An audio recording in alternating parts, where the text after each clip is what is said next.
Mapagpalang araw, kaibigan. Ito po ang inyong kaibigan kay Jesus, Brother Manny Bautista. Minsan pa, ang salita ng Diyos ay ating pagbubulayan. Ano po? Pero siyempre, gagamit tayo ng Biblia. Mahirap naman po nagbubulay tayo o nagbabasa tayo tungkol sa Diyos, hindi naman tayo gumagamit ng Biblia. Kailangan gumamit po tayo ng Biblia, ano po? Kasi po, ang Biblia ang kinasusulatan ng salita ng Diyos. Kayo, kung meron man kayong nakikitang mga magazine na sinasabi nila, yung sinulat naman namin dyan ay galing sa Biblia, wala naman pong question yun eh. Nasa inyo yun, malaya kayong magsalita to defend, ipagtanggol ang inyong sariling simbahan kung saan kayo nabibilang. Ako hindi po ganon eh.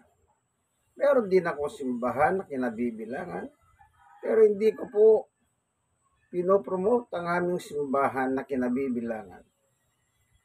Hindi po, kasi ugali ko, hindi po ang reliyon o ang simbahan wala. Mahina kung simbahan ang itatayo mo sa harap ng tao. Wala. Yung nasa Biblia lang po, naniniwala ako, yung nakasulat sa Biblia. Po, pero bago tayo papalaot, sabi ko nga po, tayo ay magbabasa. Ang gamit po natin, Magandang Balita, Biblia. Catholic Edition. Ayan, ito po yung word na Catholic Edition. Ayan. Catholic Edition. Ito po'y pinamimigay ng simbahang Katoliko. At nagpapasalamat tayo na buksan na kaisipan ng mga simbahang Katoliko. Hindi gaya ng unang kasaysayan na talagang napakahigpit ng mga namumuno sa kanila. Hindi ka po pwedeng magkaroon ng sipi ng Biblia. Kapag naalaman nila, papatayin ka nila. At yung mga Biblia, susunogin nila. Ang pagpatay naman sa mga may-hari ng Biblia, pagsunog din po. Naalala ko yung nabasa ko, yung matagal ng patay na miyembro ng protestante, pinahukay pa yung bangkay. Sinunog. Di po ba? Sobrang lupit nila. Pero ganun po talaga eh. Kasi sa Biblia man nangangaral si Jesus, meron niya sinasabi tungkol sa mga pumapatay. Pero bago tayo papalaw, atin munang iingin ng tulong ng Diyos sa pamamagitan ng isang panalangin. Panginoon Diyos, sa aming Ama na makapangyarihan sa lahat, minsan pa, samahan mo po kami sa aming pag-aaral ng salita mo sa pagkakataon na ito. Upang lubos namin paginabangan ng iyong salita, sapagkat ang iyong salita ay pagkain ng aming kaluluwa. Maraming salamat po, aming Diyos, sa ngalan ni Jesus. Amen. Kung nabanggit ko naman yung pagpatay, dito po sa 1:16, ito gagamit tayong magnifying glass para be sure, mabasa nating matino. Sa 1:16, sinabi ko ito sa inyo upang huwag ninyong talikuran ang inyong pananalig sa akin. 1:16:1.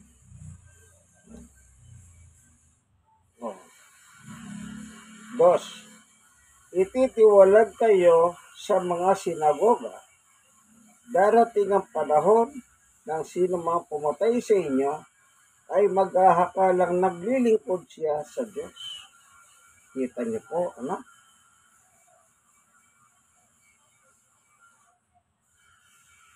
Meron palang mga religious person na pumapatay. Isipin niyo po yun. Malakas ang loob ng pumatay nang dahil lang sa kanilang reliyon. At anong sabi ng Panginoong Yesukristo? Yung kanilang pagpatay pala ng kanilang kapwa. Ulitin natin ha. 1:16:1-2. Sinabi ko ito sa inyo upang huwag ninyong talikuran ang inyong pananalig sa akin. 2. Ititiwalag kayo sa mga sinagoga. Darating ang panahon na ang sino man pumatay sa inyo ay nag-aakalang naglilingkod siya sa Diyos. Ayan, maliwanag ano? Yan palang pagpatay ng kapwa-tao ng dahil sa reliyon. Yung itong mga reliyon na ito, nag-ahakalang sila'y naglilingkod sa Diyos. Para bang sinabi ng Diyos, patayin mo yan. Hindi po ba ganon? Ano pang unawa ninyo? Kaya sabi ni Jesus sa 1, kung dumating man ang puntong ganon, anong sabi niya? Sinabi ko ito upang huwag ninyong talikuran ang inyong pananalig sa akin. Kailangan pala hanggang kamatayan. Sukdulang mamatay ka. Huwag kang bibitaw sa iyong pananampalataya kay Jesus. Bakit po? Pagdating ng araw, sabi nga ni Jesus, tignan natin ano? Sa 11 ng 1 pa rin, dito pa rin sa sulat ng 1. 11:25-26. Anong sabi ng Panginoong Yesus? Sinabi sa kanya ni Jesus, ako ang muling pagkabuhay at ang buhay. Ang sino man sumasampalataya sa akin, kahit mamatay, ay muling mabubuhay. 26. At sino mang nabubuhay at sumasampalataya sa akin, hindi mamamatay kailanman. Naniniwala ka ba sa sinasabi ko? Yan. Yun po pala naman. Kapag pala connected ka, may pananampalataya ka kay Jesus, kahit mamatay ka, sabi ni Jesus, muli kang mabubuhay. Anong ibig sabihin nito? Kasi po, kung malikot lang ang isip ninyo, halimbawa, isang binaril nila, sana hindi siya mamamatay. Kaso namatay siya. Hindi po. Ang ibig sabihin ng Panginoong Yesus, yung pumapatay ng katawan. Yung katawan mo ang mapapatay lang nila.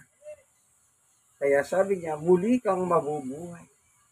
Sa ikalawang buhay, yun ang ikalawang buhay na sinasabi ni Jesus. Muli kang mabubuhay. Kumbaga po, nabubuhay ka sa mundong ito na meron kang pananalig kay Jesus at dumating ang punto na merong mga reliyon na gusto kang patayin. Naalala ko nung araw, nangangaral po ako sa palengke. Merong nasasaktan sa aral na binabasa ko sa Biblia. Madalas ito po yung gamit ko sa labas. Magandang balita, Biblia, Catholic edition. Kasi New Testament lang siya, manipis at magahan. Merong mga nakasulat dito. Pag binasa mo, meron talagang masasaktan ng mga reliyon. Ano sabi nila? Baka saksaking ka sa likod niyan. Habang nangangaral po. Kita nyo po? Baka saksakin ka sa likod. Bakit po? Yung kasing isang may mga nagtitinda po na ang reliyon nila, sa bagay, sanay naman sila po sa pumatay. Sanay sila. Kasi, may kaso sila sa korte na patunayan na talagang mamamatay tao sila.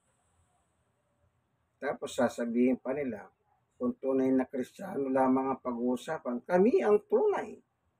Pero pumapatay naman sila. Yan po'y binulgar ng kabilang reliyon naman. Na sinasabi ng kabilang reliyon, mamamatay tao sila. At pinapakita rin po yung dala nilang ebidensya na ayon sa korte. Ibig sabihin, yung nasulat sa balita na galing sa korte, korte po ang nagpatotoo nun na talagang pumapatay sila. Ngayon, yung reliyon na ito, siyempre nandun din sila sa aking pangaral sa palengke. Ayaw kasi nilang masagasahan ng kanilang paniwala. Ayaw nila.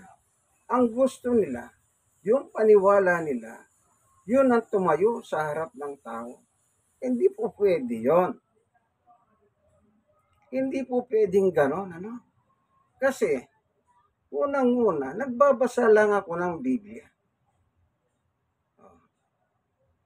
Nagbabasa ako ng Biblia. Kung galit ka sa akin, magalit ka sa nakasulat sa Biblia. Huwag ka sa akin magalit. Kanya lang, may nagagalit po talaga. Naranasan ko po ang iba't ibang nangarap, sabi pa sa akin, pag nakita kita, susunugin kita, kalbo ka. Sabi ko naman sa kanila, nakikita nyo naman talaga ako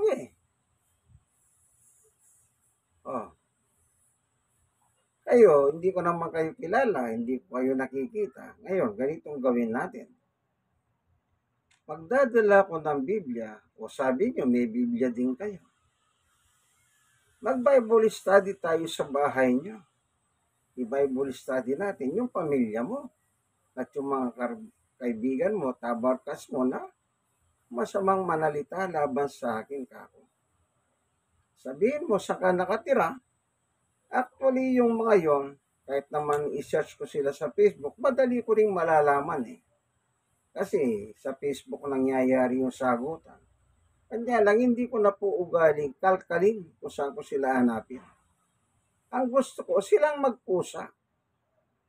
Naalala ko pa yung isa. Anong sabi niya? Pag nakita kita, babariling kita. Pag hindi nagbago ang iyong paniwala. Sabi ko naman, wag mo na akong hanapin para barilin mo. Ako na ang pupunta sa taanan mo. Sabihin mo lang kung saan ka nakatira. Pero actually, alam ko kung saan nakatira. Alam ko. Hindi ko na kailangan kung ano-ano pa. Sabi ko, may dala akong imbitasyon sa'yo. Meron kaming Christmas party. Aanyayahan kita. Kasi po walang Pasko sa kanila Sabi ko, sa ganitong petsa, Christmas party namin, ako nang bahala sa pagkain mo. Sabihin mo lang sa ka nakatira. Gusto ko po kasi manggaling sa kanila kung saan sila nakatira. Hindi yung, opo, lalo na sa social media ngayon, i-click mo lang yung isang tao, malalaman mo na kung saan sila nakatira, anong barangay sila. Ipagtanong mo lang sa sila nakatira sa barangay nila. Madali naman silang malukit. Pero ako hindi ko na po kailangan ng ganun. Ang gusto ko, sila yung magpusa. Kaya marami na po akong naranasan ng mga ganyan. Ito yung mga reliyoso. May reliyon sila, kaya sila nagagalit dahil nadadahanan yung reliyon nila. Kung Biblia ang babasahin mo, lalabas na may problema sa kanilang paniwala. Kaya ganong galit sila. Sabi ko, huwag kayong magalit. Magalit kayo sa mga sumulat ng Biblia. Opo, yan. Kaya sabi ng Panginoong Yesus, kita niyo po, naalala niyo, sino pa nagpapatay sa Panginoong Yesus? Hindi po ba yung mga taong may reliyon sa panahon niya? Yung Pariseo, Saduseo. Sila po yung nag-akusa kay Yesus. Anong akusa nila? Si Yesus sinasaniba ng demonyo. Kung ano-ano pinaratang nila kay Yesus. Ano pa sabi nila? Blasphemous si Yesus. Lapastangan sa Diyos. Ibig sabihin, may mga reliyon yun. Bakit alam nilang lapastangan si Yesus kung wala silang reliyon? Sa panahon nila. Dinidibati pa nga si Yesus Kanya lang, hindi sila uubra kay Yesus. Anak ng Diyos yan Uubra ka ba? Yung nga, nagtagumpay sila nang isabihin nilang ipako sa krus. Iniabla nila sa korte at ang korte naman inatulan ng kamatayan ang Panginoong Yesus. Pero ang namatay doon, yung laman. Yung binigay ng Diyos na laman kay Yesus. Nang ipinanganak siya ni Maria, ang tawag sa kanya, Yesus. Yung laman. After 3 days, muli siyang nabuhay na maguli. Yun ang sabi ng Panginoong Yesus. Yung sumasampalataya sa akin, kahit mamatay, ay muling mabubuhay. Di ba napakaganda? Bakit po? Si Jesus ang may hawak ng buhay. Kaya tandaan niyo po, huwag po kayong bibitaw sa inyong pananampalataya kay Jesus. Siya po ang kailangan natin. May problema ka? Mabigat ang problema mo? Anong dapat mong gawin? Lumapit ka sa Panginoong Yesu Kristo. Siya po ang makakatulong sa atin. Anumang bigat ng ating problema, siya po ang kailangan natin. Kung mamatay ka naman, okay lang. Kung mamatay ka, kay Kristo ka pa rin. Ang mahirap, mamatay ka dito sa lupa, iwalay ka na kay Jesus. Yun po yung masama. Bakit? Wala kang kaligtasan. Wala kang kaligtasan. Kumbaga po sa delubyo, kahit signal number 5 pa yung bagyo, mangawakan ka kay Jesus. Kahit na lumilindol pa rin, magawakan ka kay Jesus. Bakit po? Siya po ang makakapagligtas sa iyo Ang ganda sinabi niya sa 11:25 ng 1. Ako ang buhay at pagkabuhay na mamuli. Lahat na sumasampalataya sa akin kahit mamatay ay muling mabubuhay. Ibang buhay lang po naman ang aarapin mo. Yung spiritual na buhay. Hindi na po dito sa lupa kasi namatay ka na dito sa lupa. Muli kang mabubuhay. Ibig sabihin, lilipat ka lang ng panibagong buhay. Yung spiritual world o lugar ng espiritu. Amen po ba? Napakaganda. Doon sa spiritual world, wala na pong hirap. Wala nang sakit. Wala nang problema. Di pa napakaganda. Ang mahirap, yung mga tao, sabi nila, mas mabuti pang mamatay. Kasi po, kaya nila nasasabi yun, dahil po, mahirap ang buhay nila. Para bang kahit anong gawin ng pagsisikap, ay wala pong nangyayari sa buhay nila. Kumbaga, parang nagkakapatong-patong ang problema. Kaya yung iba po sana silang nagpapakamatay. Nakakalungkot nagpapakamatay. Nabalitaan mo, mayaman, celebrity, nagpakamatay. lalo naman yung mahirap. Kaya nagpakamatay dahil sa hirap ng buhay. Yung mga celebrity po, sikat sila. Pagkatapos bumagsak ang kanilang karir, hindi na sila makahangat-hangat. Yun po ang nangyayari. Winawakasan ang buhay mo. Dapat hindi po ganun. Ano? Wag kayong gagawa ng ganun. Ngayon, sa aking pagpo-post dito ng mga aking video dito sa YouTube, meron naman mga nagko-komento. Yung huli kong post, nakita ko, sabi niya, naloko ka ng yung reliyon.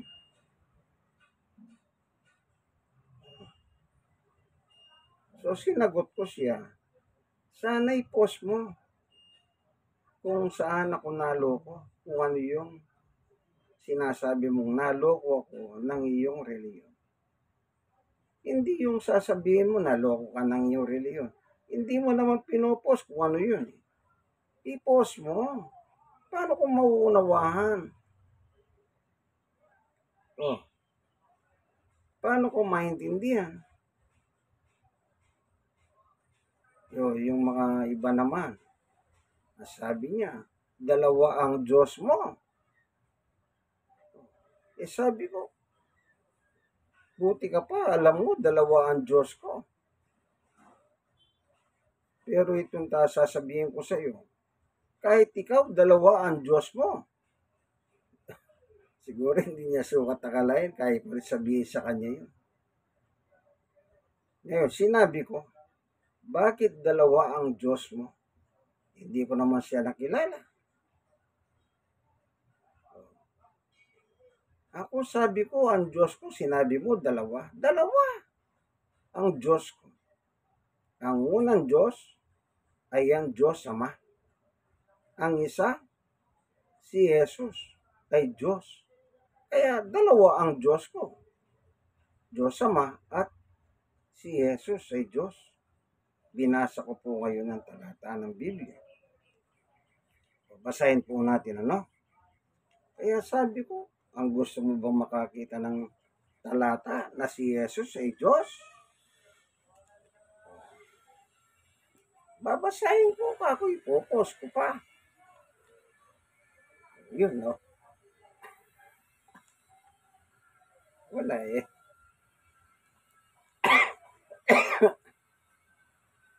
Nawala. Ito po, sa unang 1:5:20, at nalalaman natin na parito na ang anak ng Diyos at binigyan niya tayo ng pangunawa upang makilala natin ang tunay na Diyos at tayo nasa tunay na Diyos sa kanyang anak na si Jesus. Yesu Kristo. Siya ang tunay na Diyos at buhay na walang hanggan. Kita niyo po. Tunay na Diyos si Jesus ayon sa talata ng Biblia. Oh. So, dalawa ang aking Diyos. Pero ikaw kako, dalawa ang Diyos mo. Ang Diyos mo, yung Diyos Ama, number 1. Ang ikalawang Diyos mo, yung luklukan ni Jesus ay Diyos. Si Jesus na nakaluklok sa luklukan, hindi Diyos, kundi tao. Meron talata yan. Binasa ko po yung Hebreo 1:8. Kailangan lalagyan mo ng chapter and verse ng Biblia. Hindi na rin po sumagot yun. Kasi sabi niya, dalawa pala ang Diyos mo. Sinabi kong ikaw man, dalawa ang Diyos mo. Hindi na siya sumagot. Bakit po? Isipin mo naman, yung isang Diyos niya, yung luklukan ni Jesus ay Diyos sa kanila. Samantalang si Jesus nakaluklok, hindi Diyos. Di po ba malaking kalokohan niya? Buti pa yung inuupuan ni Jesus ay Diyos. Ganito kayo manalangin kako. Panginoon, luklukan ng Diyos. Magulo kako. Kasi po ang turo ni Jesus sa panalangin, gamitin yung kanyang pangalan. Tingnan natin sa ano pong sabi rito sa sulat ng 1:16. Tingnan natin ano po. Magtyaga lang po kayo. At makikinabang naman kayong talaga. Maging parehas lang po. Wala tayong kinakampihan. Yung ano yung nakasulat, yun lang po ang ating binabasa.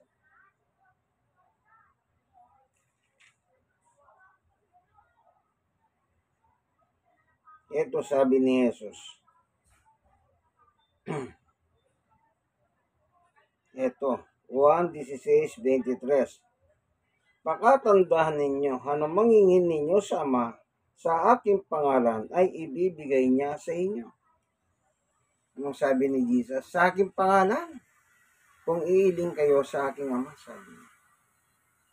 Isipin mo, kayo manalangin ganito ka ako. Amang Diyos, ito po ang aking kahilingan sa pangalan ng luklukan ni Jesus na Diyos. Ang labo ka ako. Hindi na rin siya sumagot. Kasi po, totoo naman eh. Ano? Oh. Itong isang nag-comment naman. Ang sabi niya, ito, sasabihin ko na, Catholic Church is the true church na itinayo ni Jesus. Kaya sinabi niya, naloko ka ng reliyon mo. Pero hindi niya binanggit anong reliyon kaya nabibilangan ko. Ang gamit kong panamang Biblia, ito Catholic edition. So isa siyang Katoliko na sinabi niya, ikaw ay naloko ng iyong reliyon. Ang tanong ko sa kanya ganito, sana sinabi mo naman, paano ko naloko? At yung sinasabi mo, Catholic Church is the true church na itinayo ni Jesus. Saan mo naman nabasa yan? Kailangan patunayan mo sa kasulatan. Hindi ka po pwedeng magsabi ng, kami ang tamang reliyon. Pag sinabi mo kayo ang tamang reliyon, lalabas yung lahat ng reliyon. Mali lahat yun. Kasi kayo lang ang tama, kamo eh. Kami ang tamang reliyon. Sa dami ng reliyon, sasabihin mo, ang reliyon namin ang tama. Di lalabas yung ibang reliyon. Mali. Wala ka namang nilalagay na talata, Bible verse. Hindi po pwede yung ganon. Lagi nyo pong tatandahan, ako lagi ko sinasabi, ugalihin nyo pong magbasa ng Biblia. Ano po? Magbasa kayo ng Biblia para sa inyong ikabubuti. Hindi yung akusasyon kayo ng akusasyon na wala naman kayong Bible verse na inilalagay. Kayo pong mga nanonood ng aking mga video, kung kayo po merong laban sa aking sinasabi, di post ninyo kung ano yung sinasabi ko. Hindi yung ako sa kayo na akusa. Wala naman kayong ebidensya. Basta sinasabi nyo, niloloko ka lang ng iyong reliyon. O kung ano pa man. Diyan po sila hindi lumulusot. Hindi ko naman sinasabing marunong po ako. Biyaya lang ng Diyos, talagang likas kung mahilig ako magbasa ng Biblia. O kung ano po yung nakasulat, siya lang ang binabasa ko. Hindi naman ako nag-iimbento eh. O kung meron po kayong Biblia, basahin nyo yung binasa ko. Kung magkatulad tayo ng Biblia, basahin nyo. Oh. Bago nyo ako akusahan. Hindi po pwedeng mag-akusa kayo na wala kayong sapat na ebidensya. Kahit naman sa korte, magiging ano lang yan. Wala yan. Dismiss the case. Sabi ng judge. Wala kang sufficienteng ebidensya. Oh. Ano po? Salamat, Panginoon Diyos, sa iyong pagtutwid, sa iyong pagtuturo sa amin. Buksan mo po ang puso ng mga taong nakikinig at nanonood ng aking video. Nawa, kung sila man po ay kabigatan sa buhay yung paghahanin. Kung sila man po ay may iba't ibang mga sakit, iyo pong pagalingin. Sa iyo po kami lubos nagtitiwala, O Diyos. Sa ngalan ng aming Panginoong Yesus. Amen. Kaibigan, kayong mga nanonood ng video, ikayong na-share nyo po ito. Ano po? I-share na ninyong i-share. At mag-subscribe po kayo. Ano? Ipalaganap nyo po yung mabuting balita. Kaya sana man magalit kayo sa akin. O kaya, bahala na nga kayo, ano? Sabi ko nga po sa inyo, sabihin nyo, saan kayo nakatira, pupuntahan kayo. Nung araw, meron po ako nakausap. Sabi ko, kung saan ka man nakatira, sabihin mo, saan ka nakatira, pupuntahan kita. Kasagot-sagot niya, hindi ka po pwedeng pumunta dito kung wala kang dalang pera. Aba, ang sagot gano'n. Sabi ko, hindi ko naman tinatanong sa iyo kung may pera o wala. Bakit hindi mo masabi kung saan ka nakatira? Takot Takot masupalpal ng personal. Po, hanggang dito na lamang po. Ito po ang inyong kaibigan kay Jesus, Brother Manny Bautista. Ito po ay tinatawag nilang Home Bible Study. Ano po? Kasi nasa loob po ako ng tahanan namin at gumawa po ako ng video para inyo pong mapanood. Po, kaya sabi ko, Home Bible Study. God bless us all po. Ano? Hanggang dito na lamang. Ito po ang inyong lingkod, Brother Manny Bautista. God bless us all.